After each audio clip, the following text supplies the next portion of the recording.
जो other source है attack का वो है famous crux of Cleopatra nose. ये थ्योरी बेसिकली कहती है कि जो कुछ भी हुआ है वो एक्सीडेंट से हो रहा है, series of event determined by chance coincidence. ठीक है, एक कोइंसिडेंस से हो रहा है, attributed only to the most casual causes. जो एक्टियम की बैटल है वो due not to the sort of causes commonly postulated by historian. जो एक्टियम की बैटल है वो ड्यू नहीं थी not to the sort of causes से। The result of battle of Actium वो इसलिए वो ड्यू थी इसलिए not to the sort of causes commonly postulated by historian, जो कॉमनली हिस्टोरियन पोस्टुलेट करते, but to Antony's infatuation with Cleopatra. जो मतलब हिस्टोरियन बताते हैं उसके कारण नहीं, बल्कि कह सकते हैं जो एंटनी का इन्फैचुएशन था क्लियोपेट्रा को लेके। When Bajazet was deterred by the attack of gout from the marching into central Europe, Gibbon observe that an acrimonious humor falling. When Bajarat was deterred by the attack of goat from marching into Central Europe, Gibbon observed that an acrimonious humor falling into a single fiber of one man may prevent or suspend the misery of nation. When King Alexander of Greece died in the autumn of 1920 from the bite of a pet monkey, जब king Alexander मारा गया था Greece में autumn में एक pet monkey की bite से, this accident touched off a train of events which led sir Winston Churchill to remark that a quarter of a million person died of this bite. तो Winston Churchill ने कहा कि लगभग quarter of million मतलब होगा एक तरीके से कह सकते हैं 2.5 लाख लोग वो इस तरीके से मर जाते हैं। ठीक है, ये विंस्टन चर्चिल कहते हैं। और take again Trotsky comment on the fever contradicted by shooting ducks. Trotsky का कमेंट ऑन द फीवर जो उसे आया था शूट करके डक को, which put him out of faction at a critical point of his quarrel with Zinobili, Camden, Stalin in the autumn of 1923. One can foresee a revolution or a war, but it is possible to foresee the consequences of an autumn shooting trip for the wild ducks. एक इंसान इसमें revolution और war देख सकता है, पर ये impossible है देखना कॉन्सिक्वेंसेस ऑटम शूटिंग ट्रिप के वाइल्ड डक में आपको कैसे वो चीज़ दिख रही है। The first thing to be made clear is that his question is that this question has nothing to do with the issue of determinism. इस सवाल का डिटर्मिनिज्म से कुछ लेना देना नहीं है। एंटनीज इन्फैचुएशन विथ क्लियोपेट्रा और बजारत अटैक ऑफ गोट और Trotsky feverish chill were just as much casually determined as anything else that happened. वो भी कैजुअली ही डिटरमाइंड है। It is unnecessary discourteous to the Cleopatra's beauties to suggest कि Antony का जो इन्फैचुएशन था उसकी कोई कॉज नहीं था। ठीक है, the connection between female beauty और male infatuation is one of the most regular sequences of cause and effect observable in everyday life. These so-called accidents in history basically represent the sequence of cause and effect interrupting and, so to speak, clashing with the sequence which the historian is primarily cornered to investigate. Bury quite rightly speaks a collision of two independent causal chain. Bury क्या बताता है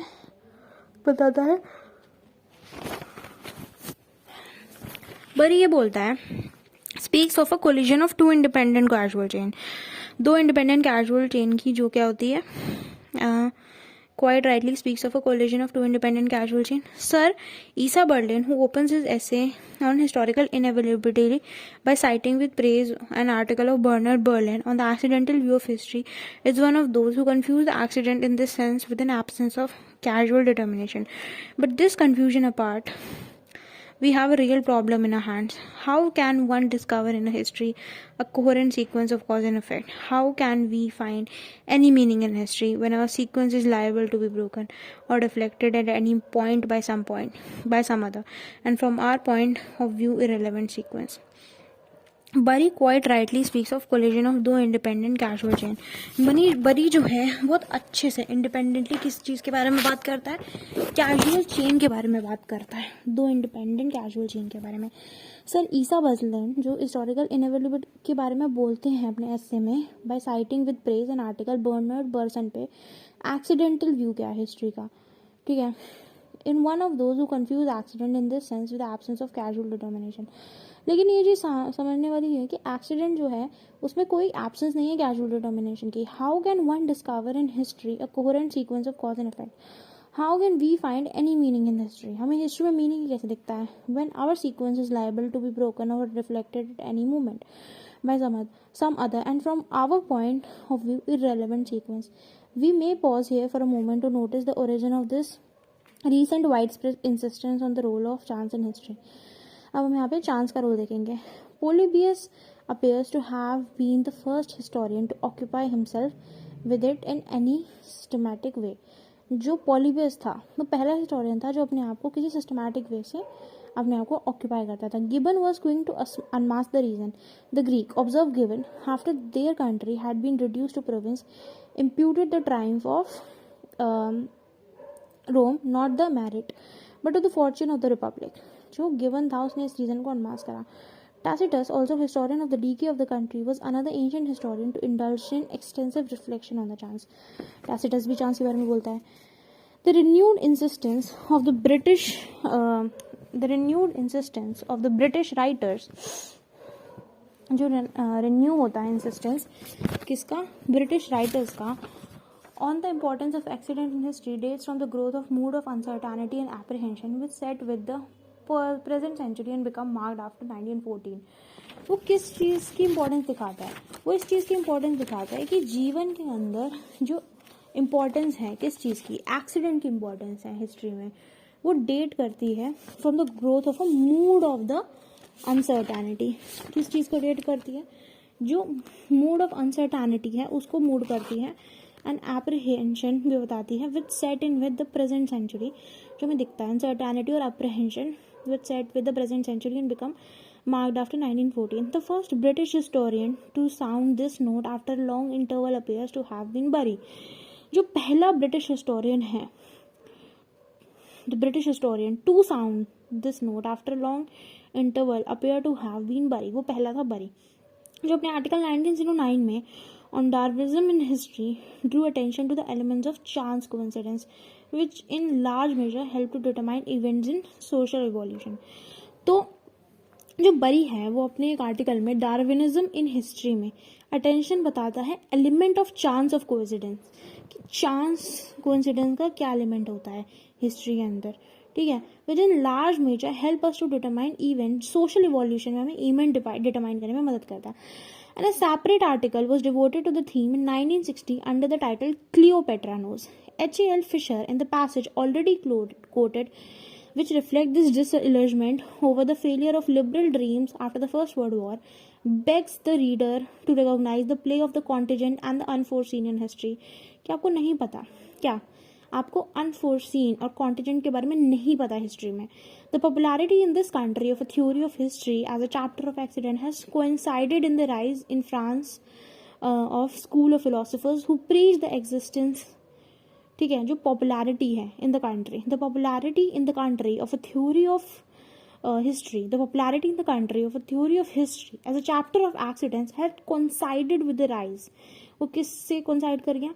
rise के साथ. In the France of a school of philosophers, the popularity of this country of a theory of history as a chapter of accident has coincided with the rise of the France of a school of philosophers who preach the existence one. Quote Sartre famous l'argument has neither cause nor reason nor necessity. वो कहते हैं ना तो उनके पास कोई cause है, ना उनके पास कोई रीजन है, ना उनके पास कोई नेसेसिटी है. In Germany the veteran historian Mackenzie, as we have already noted, became impressed towards the end of his life with the role of chance in history. जो मैकेंजी था वो अपनी एंड ऑफ द लाइफ में history में किसके बारे में देख रहा था? हिस्ट्री में चांस की बात कर रहा था. He reproach Ranke with not having paid sufficient attention to it. वो कहते हैं कि रांके ने इस चीज़ को सफिशिएंट अटेंशन नहीं दी. And after the second world war he attributed the natural disasters of the past 40 years to the series of accident, the vanity of the Kaiser, the election of Hindenburg to the president of the Weimar Republic, Hitler obsessional character and so forth, the bankruptcy of the great historian mind and the stress of the misfortunes of the country. ठीक है, तो कहते हैं कि काफ़ी सारी चीज़ें जो थी वो पिछले 40-60 में घटने वाले अजीब अजीब से कह सकते हैं एक्सीडेंट से हुई थी, डिजास्टर से हुई थी. जैसे कि डिजास्टर जो हुए हैं नेशनल डिजास्टर वो एक्सीडेंट से हुए हैं. जैसे आप काइजर की वैनिटी की बात कर लो, या हिडनबर्ग में प्रेसिडेंट के इलेक्शन की बात कर लो, हिटलर का ऑब्सेशनल कैरेक्टर की बात कर लो, बैंकरप्सी की बात, the bankruptcy of a great historian mind under the stress of misfortune of the country. तो आपको कंट्री का अगर मिसफॉर्चून देखेंगे ना तो आपको ऐसे ही दिखेंगे जो चांसेस के थ्रू हैं. इन द ग्रुप और a nation which is riding into the trough not to the crest of historical events, theories that stress the role of chance or accident in the history will be found to prevail. एक group में या nation में जो trough से जा रहे हैं ना कि क्रैश से ऑफ हिस्टोरिकल इवेंट्स, थ्योरीज जो हैं चांस ऑफ एक्सीडेंट की हिस्ट्री की वो चलती रहेंगी. The view that examination result are all a lottery will always be popular, कि एग्जामिनेशन का रिजल्ट तो लॉटरी से आता है वो हमेशा पॉपुलर रहेगा among those who have been placed in third class, जो हमेशा तीसरी क्लास में है. But to uncover the sources of the belief is not to dispose of it, and we have still to discover exactly what Cleopatra nose is doing in the pages of history. But uncover करना किस चीज को, belief को, sources of belief, वो dispose of करना नहीं है. और आप कुछ भी कर लो, आप हमेशा क्लियोपेट्रा की नाक को हिस्ट्री के पेजेस में घुसा पड़ोगे. क्लियोपेट्रा की नाक का मतलब है चांस बताना, एक्सीडेंट बोलना, वो हमेशा हिस्ट्री के पेजेस में घुसी मिलेगी आपको, ठीक है, जबकि उसका कोई काम नहीं है. Montesquieu was apparently the first who attempted to defend the laws of history against his intrusion. If a particular cause, like the accidental result of the battle, has ruined a state, he wrote in the work on the greatness and decline of Roman, there was a general cause which made the downfall of the state ensue from a single battle. ठीक है. The masses also had some difficulty over this question. Mass wrote of it only once, and that only in a letter. Montesquieu पहला ऐसा इतिहासकार है जो laws of history को defend कर रहा था उसके इंट्रूजन या एक्सीडेंटल बात. वो कहता है कि अगर एक पर्टिकुलर कारण, चाहे वो एक्सीडेंटल रिजल्ट ही बन गया हो, जैसे कोई एक्सीडेंटल रिजल्ट हो गया बैटल का, उसने एक स्टेट को तबाह कर दिया, फॉर एग्जाम्पल रोम का डिक्लाइन, तो एक जनरल कॉज रहा होगा which made the downfall of the state ensue from a single battle. ऐसा नहीं है कि वो सिंगल बैटल ही एक कॉज है, और भी जनरल कॉजेज रहे होंगे, ठीक है. और मार्शस इस बात को नहीं कह पाते, थोड़ी डिफिकल्टी के साथ कहते हैं. उन्होंने ये चीज कही एक लेटर में. Word history would have a very mystical character if there no room for it in the chance. This chance itself naturally becomes part of the general trend of the development is compensated by other forms of chance, but acceleration and retardation depend on such accidents, which include the chance character of the individual who are at the head of the movement of the outside. इसका simple सा मतलब है कि chance जो world history में है, there is no room, जो world history वो काफी मिस्टिकल कैरेक्टर की है, if there was no room of chance, ठीक है, काफी मिस्टिकल कैरेक्टर की रहेगी अगर कोई चांस का रोल नहीं होगा. बट उसने कहा कि हम मानते हैं कि चांस का रोल है, बट जो चांस है या जो एक्सीडेंट है वो हमेशा एक्सेलरेट या रिटार्ड कर देंगे, उस चीज को बढ़ा या कम कर देंगे. ऐसा नहीं है कि पूरा इवेंट वो चांस कॉज कर दें, वो चीज बिल्कुल भी पॉसिबल नहीं दिखती इसके हिसाब से. मार्क्स दस offered N apology for chance in history under 3 heads. Marks क्या करता है, अपॉलॉजी ऑफर करता है चांस की हिस्ट्री में 3 हेड्स के अंदर. First, it is not very important, it will accelerate और retard but not by implication radically alter the course of event. वही चांस बढ़ा और कम कर सकता है, बट उस इवेंट को, कोर्स को रेडिकली ऑल्टर या चेंज नहीं कर सकता. Secondly, one chance was compensated by another, that in the end chance cancel itself out. कई बार ऐसा भी होता है, जैसे मैं आपको बहुत सिंपल बताती हूँ, आप कहते हो कि इस कारण ये चीज हो गई होगी, जैसे एक बैटल वो जीत गए, ये भी तो हो सकता है ना कि दूसरे चांस में कुछ और हो जाए. तो कई बार एक चांस दूसरे को कंपेंसेट कर देता है और चांस एक दूसरे को कैंसिल आउट कर देते हैं. आगे third, chance was specially illustrated in the character of individual. जो चांस है वो हमें यूजुअली इंडिविजुअल्स के कैरेक्टर में दिखेगा. मतलब इंडिविजुअल में तो आप कह दोगे कि ये घटना घट गई हिटलर के लाइफ टाइम में, या हिटलर के साथ इतना बुरा बुरा हुआ जीवन में, तो हिटलर ऐसा सा था, या कह सकते हैं अशोक ऐसा हो गया. जैसे battle of Talikota, sorry battle of वो देखी उसने, क्या कहते हैं, कालिंगा में लड़ाई देखी उसने, सॉरी, अब एकदम बदल गया. लेकिन अब पूरा इवेंट, जैसे रोम का डाउनफॉल होने से कोई एक चांस की बात नहीं हो सकती. आप चांस कैरेक्टर इंडिविजुअल के कैरेक्टर में देख सकते हो भले ही, पर ऐसा नहीं है कि पूरा चेंज हो जाएगा. कोई इवेंट नहीं चेंज हो सकता, इंडिविजुअल चेंज हो सकता है, ठीक है. ये चीज बहुत इंपॉर्टेंट है. Trotsky enforce the theory of compensating and self cancelling accident by an indigenous analogy. उन्होंने एक इंजीनियस एनालॉजी के हिसाब से उन्होंने कंपेंसेट और सेल्फ कैंसिल करा है एक्सीडेंट्स को. जैसे कि the entire historical process is a refraction of historical law. जो पूरा का पूरा हिस्टोरिकल प्रोसेस है वो क्या है, वो हिस्टोरिकल लॉ का रिफ्रैक्शन है through the accident. In the language of biology, we might say that the historical law is realized through the natural selection of accident. वही बात हो गई ना एक तरीके से. बायोलॉजी में तो हम यही कहते हैं ना, नेचुरल सिलेक्शन हो गया भाई एक्सीडेंट का, हमने क्या करा है, नेचुरल सिलेक्शन हो गया, बस हो गया. तो that is what is very very important. अब देखो आगे क्या है, आगे है I confess that I find this theory unsatisfying and unconvincing the role of accident in history is nowadays seriously exaggerated by those who are interested to stress its importance. जो उसकी importance दिखाना चाहेंगे वो तो ऑफकोर्स उस चीज़ को बढ़ाएंगे, but it exist and to say that it merely accelerate और retard but does not alter is to juggle with the words. और अगर हम सिर्फ ये बात कह दें कि यार ये तो चीज़ मतलब ये तो है कि एक्सीडेंट का रूल है, ऐसा नहीं है कि एक्सीडेंट का रूल नहीं है, वो कहता है कि सिर्फ हम इस चीज़ को कह दें कि यार सिर्फ हम ये चीज़ जो है वो एक्सेलरेट कर रही है उस चीज़ को या रिटार्ड कर रही है, ऑल्टर नहीं कर रही, वो तो शब्दों के साथ खेलना हो गया. Not do I see any reason to believe that an accident occurrence से the premature death of learning at the age of 44 is automatically compensated by some other accident in such a way as to restore the balance of the historical process. कहता है कि कोई भी reason एक accidental occurrence होने की, कि जैसे प्री मेच्योर डेथ हो गई लेनिन की 44 की एज में, वो ऑटोमेटिकली कंपेंसेट हो जाएगा किसी दूसरे एक्सीडेंट से इस तरीके से जैसे कि आप रिस्टोर करना चाह रहे हो अगर कह सकते हैं बैलेंस हिस्टोरिकल प्रोसेस का, तो वो चीज़ नहीं होगी. Equally inadequate is the view that accident in history is merely the measure of ignorance. Equally वो कहता है कि अगर आप ये समझ रहे हो कि हिस्ट्री में एक्सीडेंट सिर्फ एक in history is merely the measure of our ignorance, ठीक है, कि हम इग्नोर कर रहे हैं उन चीज़ों को, इसलिए हम कह रहे हैं कि यार ये चीज़ तो एक्सीडेंट है, simply a name for something which we fail to understand. हम उस चीज़ का नाम दे रहे हैं जो हम नहीं समझ पा रहे. This no doubt sometime happen, वो कई बार होता ज़रूर है. The planets got their name which means of course wanderers when they are supposed to wander at random through the sky and the regularity of the movement was not understood. नहीं समझ में आ रहा था तो उन्होंने नाम दे दिया. To describe something as mischance is a favorite way of exempting oneself from the tiresome obligation to investigate its cause. तो कहते हैं कि अगर हम किसी चीज़ को बस चांस कह दें या मिसचांस कर दें, वो काफ़ी सिंपल तरीका है ना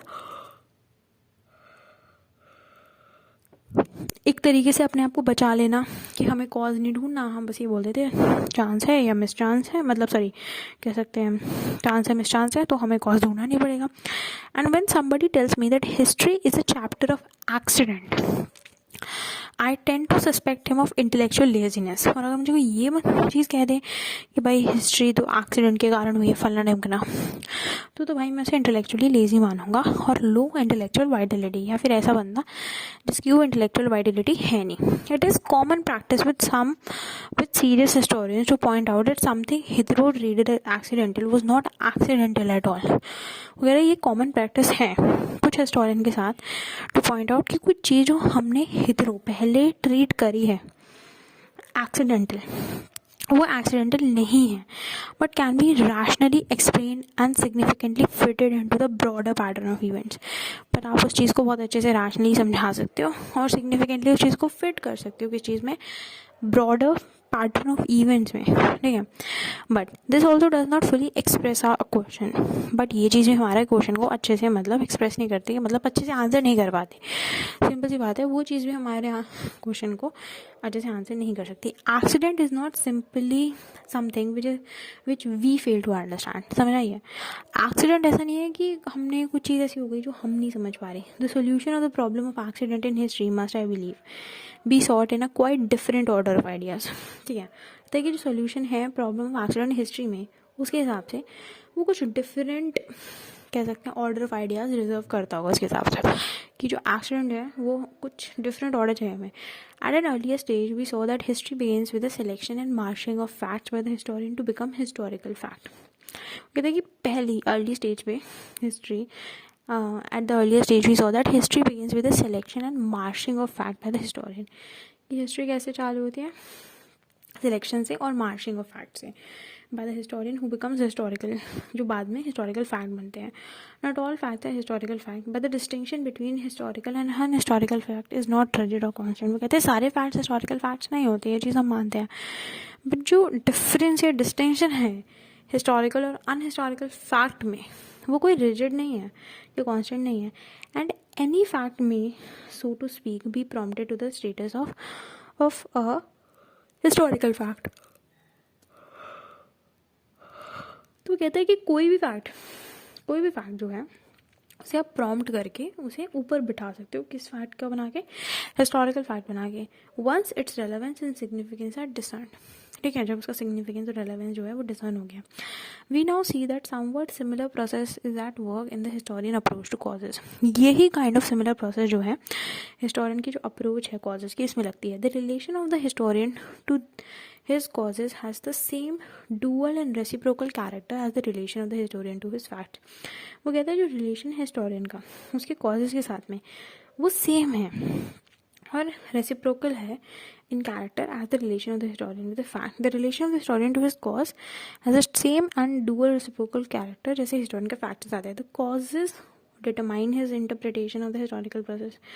जो कॉज है वो डिटरमाइन करते हैं किस चीज़ को, इंटरप्रिटेशन को, हिस्टोरिकल प्रोसेस की। And his interpretation determine selection marshalling the causes. Causes बताते हैं हिस्टोरिकल फैक्ट की प्रोसेस की इंटरप्रिटेशन को, and his interpretation determine selection, और उसका जो इंटरप्रिटेशन है वो सिलेक्शन को या फिर मार्शिंग ऑफ द कॉजेस को डिटरमाइन करता है। The hierarchy of causes, the relative significance of one cause or the set of cause or another is the essence of his interpretation। जो cause की hierarchy होती है, ठीक है, the hierarchy of causes, ये जो relative significance है एक cause की है, एक set और set of cause और another, वो एक essence है interpretation का, ठीक है। And this furnishes the clue to the problem of the accidental in history। और ये furnish करता है किस clue को, एक्सीडेंटल इन हिस्ट्री की। हिस्ट्री में एक्सीडेंटल चीज़ें भी होती हैं।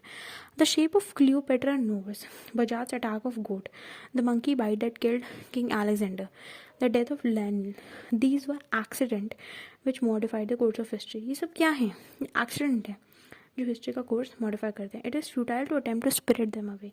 एकदम बेवकूफ़ी वाली बात है कि हम इस चीज़ को स्पिरिट कर दें अवे, ठीक है। ये एक्सीडेंट जो है इन्होंने कॉज ऑफ हिस्ट्री को मॉडिफाई करा है, हम इन्हें स्पिरिट अवे तो नहीं कर सकते। और to pretend that in some way or other they had no effect, या फिर अगर हम ये कह दें कि कुछ तरीके से या कुछ अलग तरीके से इनका कोई खास इफेक्ट होता नहीं है। On the other hand in so far as they were accidental they do not enter into any rational interpretation. वो कहते हैं कि ये तो चलो ठीक है, on the other hand in so far as they were accidental, हम ये कह देते हैं कि चलो ठीक है ये एक्सीडेंटल थे, do not enter into any rational interpretation of history और into history hierarchy of significant causes. ठीक है, as they were accidental, but वो रैशनल इंटरप्रिटेशन में नहीं एंटर करेंगे हिस्ट्री के, ना ही उनको कोई हिस्टोरियन की हायरार्की मिलेगी सिग्निफिकेंट कॉजेस की। Professor Popper and professor Berlin one side them once more as the most distinguish and widely read representative of the soul, assume that the historian attempt to find significance in the historical process and to draw conclusion from the tantamount and attempt to reduce the whole of experience to a symmetrical order, and that the presence of accident in history dooms any such attempt to failure। और जो presence है accident का, क्या है, जो presence है accident का history में वो डूम करता है, या फिर वो क्या करता है, गिरा देता है कोई भी अटैम्प्ट जो है फेलियर का। But no sane historian pretends to do anything so fantastic as to embrace the whole of experience। पर कहता है कि कोई भी दिमागदार जो हिस्टोरियन है, no sane historian pretend to do anything, वो pretend नहीं करेगा कुछ करना so fantastic as to embrace the whole of experience, ठीक है। But no sane historian pretend to do anything so fantastic, कोई भी सेन हिस्टोरियन जो है वो pretend नहीं करेगा कुछ करना इतना fantastic as to embrace the whole of experience, इतना फैंटास्टिक जब वो होल ऑफ एक्सपीरियंस को एम्ब्रेस करेगा।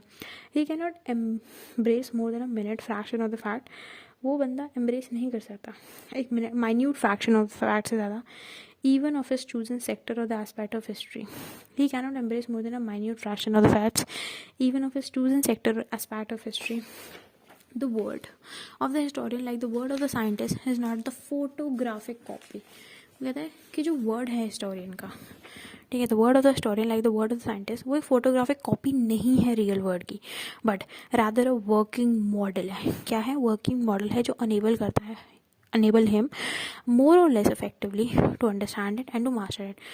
more or less effectively उस चीज़ को अंडरस्टैंड करना और मास्टर करना। The historian distil from the experience of the past, ठीक है, एक जो हिस्टोरियन है वो डिस्टिल करता है अपने आप को एक्सपीरियंस ऑफ द पास्ट से, और from so much of the experience of the past as it is accessible to him, that part of which he recognises as amenable to rational explanation and interpretation, and from it draw conclusion which may serve as the guide to action. कि वो उस चीज़ को, मतलब वो कहते हैं कि यार ये जो है कुछ ऐसा सीन है कि which recognizes an amenable to rational explanation and interpretation. वो क्या recognize करता है इस चीज़ को? Amenable to rational explanation and interpretation. From it draws conclusion, जहाँ से वो conclusion draw करता है, ठीक है, which may serve as the guide to action, जो serve करते हैं action की guide को. A recent popular writer, speaker of the achievement of science, refers graphically to the process of human mind. एक recent popular writer speaking of the achievement of science, समझ आ रही है? एक आपका रीसेंट पॉपुलर राइटर होता है, वो achievement speaking of the achievement of science refer graphically, जो अचीवमेंट है साइंस की उसे ग्राफिकली रेफर करता है, refers graphically to the process of the human mind, ठीक है, किस चीज़ को रेफर करता है?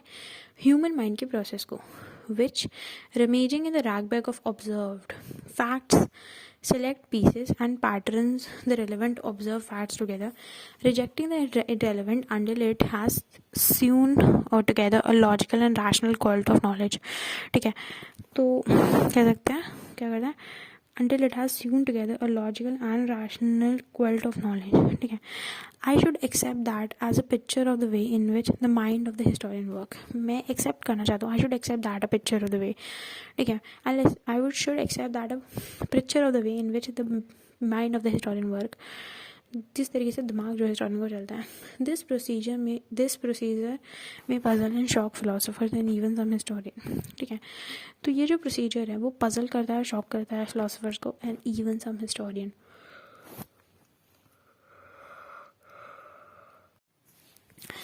But it is perfectly familiar to ordinary people going about the practical business of life. Let me illustrate. Jones, returning from a party at which he has consumed more than his actual ration of alcohol in a car whose brake turned out to be defective at the blind corner, where visibility is notoriously poor, knocks down and kills Robinson, who was crossing the road to buy cigarette at the shop on the corner. After the mess has been cleared up, we meet say at the local police headquarters to inquire into the cases of the occurrence. Okay, causes of the occurrence. Was it due to the driver semi-toxicated condition, in which case there might be criminal prosecution, or it is because of the defective brake, in which case something might be said to the garage which overhauled the car only the week, or is it due to the blind corner, in which case the road authority might be invited to give the matter the intention. While we are discussing these practical questions, two distinguished gentlemen, I shall not attempt to identify them, burst into the room and began to tell us with great fluency and cogency that if Robinson has not happened to run out of cigarettes that evening, he would not have been crossing the road and would not have been killed. But Robinson's desire for cigarette was therefore the cause of his death, and that an inquiry which neglect this cause will be a waste of time, and any conclusion drawn from it is meaningless and futile. Well, what do? As soon as we can break into the flow of eloquence, we edge our two visitors gently but firmly toward the door. We instruct the janitor on no account to admit them again, and we get on our inquiry. But what answer have we to the interrupters? Of course, Robinson was killed because he was a cigarette smoker. Everything that the devotees of chance and contingency in the history say is perfectly true and perfectly logical. It has the kind of remorseless logic which was found in Alice in Wonderland and Through the Looking Glass. But while I yield to note in my admiration that these ripe examples of Oxford scholarship, I prefer to keep my different modes of logic in separate compartments. The Dawsonian model is not the mode of history. History, therefore, is a process of selection in terms of historical significance. To borrow Talcott Parsons' phrase once more, history is a selective system, not only of cognitive but of casual orientation to reality. Just as from the infinite ocean of facts, the historian selects those which are significant for his purpose, so from the multiplicity of sequence of cause and effect, he extracts those and only those which are historically significant, and the standard of historical significance is his ability to fit them into the pattern of rational explanation and interpretation. Other sequence of cause and effect have to be rejected as accidental, not because the relationship between cause and effect is different, but because the sequence itself is irrelevant. The historian can do nothing with it. It is not amenable to rational interpretation and has no meaning either for the past or the present. It is true that Cleopatra Noor or Basket Gurs or Alexander Monkey or Lenin death or Robinson cigarette smoking had results, but it makes no sense a general proposition to say that generals lose battle because they are infruited with beautiful queens, or that wars occur because kings keep pet monkeys, or that people get run over and killed on the road because they smoke cigarette. If on the other hand you tell the ordinary that Robinson was killed because the driver was drunk, or because the brakes did not work, or because there was a blind corner of the road, they will seem a perfectly sensible and rational explanation. If he chooses to discriminate, he may even say that not Robinson's desire for cigarette not was the real cause of Robinson's death. Similarly, if you tell the student of history that the struggles of the Soviet Union in the 1920s were due to the discussion about the rate of industrialization, or about the best means of including the peasants to grow grain to feed the town, or even to the personal ambitions of rival leaders, he will feel that these are rational and historically significant explanation, in the sense that they could also be applied to other historical situations, and that their real causes what happened, in the sense that the accident of Lenin premature death was not. He may even, if he's given to reflection on these things, be reminded of Hegel much quoted and much misunderstood dictum in the introduction to the philosophy of right, that what is rational is real, and what is real is rational. Let us return to the moment, to the cause of Robinson's death. We have no difficulty in recognizing that some of the causes were rational and real, and that others were irrational and accidental. But by what criterion did we make the distinction? The faculty of reason is normally exercised for some purpose. Intellectuals may sometimes reason or think that they reason for fun, but broadly speaking, humans reason to an end. And when we recognize certain explanation as rational and other explanation as not rational, we were, I suggest, distinguish between explanation which served some end and explanation which did not. In the case under discussion, it makes sense to suppose that the curbing of alcoholic indulgence in driver, or the stricter control over the condition of brakes, or even the improvement in the sighting of road might serve the end of reducing the number of traffic fatalities. But it made no sense at all to suppose that the number of traffic fatalities could be reduced by preventing people from smoking cigarette, and this was the criterion by which we made our distinction. And the same goes for our attitudes to causes in history. There too we distinguish between rational and accidental causes, the former since they are potentially applicable to other countries, other periods, and other conditions led to the fruitful generalization, and lessons can be learned from them. They serve the end of broadening and deepening our understanding. Accidental causes cannot be generalized, and since they are in the fullest sense of the word unique, they teach no lesson and lead to no conclusion. But here I must make another point. It is precisely this notion of an end in view which provides the key to our treatment of causation in history, and this necessarily evolve value judgment. Interpretation in history, as we saw in the last lecture, always bound up with value judgment, and causality is bonded up with interpretation. In the words of Mackenzie, the great Mackenzie, the Mackenzie of the 1920s, the research for causalities in history is impossible without reference to values. Behind the search for causality, there always lies, directly or indirectly, the search for values. And this calls what I said earlier about the dual and reciprocal function of history to promote an understanding of the past in the light of the present, and of the present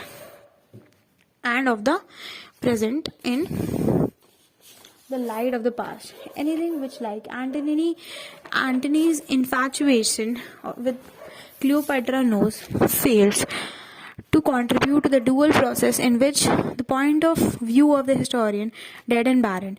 At this juncture, it is time for me to confess to a rather shabby trick which I had played on you. Though, since you will have no difficulty in seeing through it, and since it has enabled me on several occasions to shorten and simplify what I had to as a convenient piece of shorthand, I had hitherto consistently used this conventional phrase past and present. But as we all know, the present has no more than a notional existence as an imaginary divine line between the past and the future. And speaking of the present, I had already smuggled another time dimension in the argument. It would, I think, be easy to show that since past and future are part of the same time span, interest in the past and interest in the future are interconnected. The line of demarcation between the prehistoric and historical time is crossed, and people cease to live only in the present and become cautiously interested both in the past and in the future. History begins with the handling down of tradition, and tradition means the carrying of the habits and lessons of the past into the future. Records of the past begin to be kept for the benefit of future generation. Historical thinking, writes the Dutch historian Huizinga, is always teleological. Sir Charles Snow recently wrote of Rutherford that, like all scientists, he had almost without thinking what it meant the future in the bones. Good historians